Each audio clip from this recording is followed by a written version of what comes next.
Last কবে গরুর মাংস কিনা খাইছেন? লাস্ট কবে গরুর মাংস দিয়ে খাইছে এটা বলতে গেলে বাবা শরমের বিষয়। নিজে কিনা খাইনি, আরেক জায়গায় খাইছে আর কি। ঢাকায় এমন কিছু মানুষ আছেন যাদের কপালে কোরবানি ছাড়া গরুর মাংস জুটে না।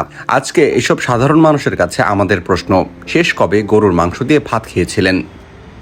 কবে কিনছেন এটা? এটা বহুত আগে গেছি, মানে দামে কম আছিল। দাম কমছে। এখন দাম আপনার পরিবারের সদস্য কতজন? আমার পরিশ্রম, আমরা এক ছেলে এক মেয়ে। এনারা কি করেন ওরা? এরা গার্নিশ করে। খাইছি তো ঈদে খাই, তারপরে হচ্ছে 5-6 মাস পর কারণ অনেক 4-5 দামি মাস জিনিস। পর। যে জিনিস একবার দাম বাড়ে সে জিনিস আর তো কমে না। এখন কারে কি বলবো, যে দেশে বসবাস করি বলার মধ্যে কিছু নেই। কোরবানি কি দেওয়া হবে?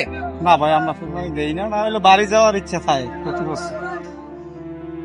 এটা যারা আত্মীয় স্বজন আছে তারা মনে করেন দিয়ে। লাস্ট কবে গরুর মাংস দিয়ে ভাত খাইছেন? মানে নিজে কিনে খাইছেন? নিজে কিনে এটা বলতে গেলে বাবা শরমের বিষয়। এটা বলতে গেলে শরমের বিষয়। হয়তো ঈদের মধ্যে শ্বশুর বাড়ি গেছিলাম, ওখানে খাসি, তারপর হয়তো কিনা আর খাওয়া হয়নি।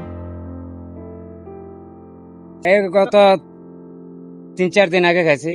আশা কাকা খাইছি, মানে আরেক জায়গায় খাইছি, নিজে কিনে খাইনি, আরেক জায়গায় খাইছি আর কি। নিজে কিনে কবে লাস্ট? ওটি কাকা হিসাব কিতাব নাই, ওটি মনে অনেক কইতে পারতাম না, এত কিছু খেয়াল তাই নি। গরুর মাংস কবে খাইছে? খাই তো মাঝে মাঝে তো খাইতেই আছে কিনা।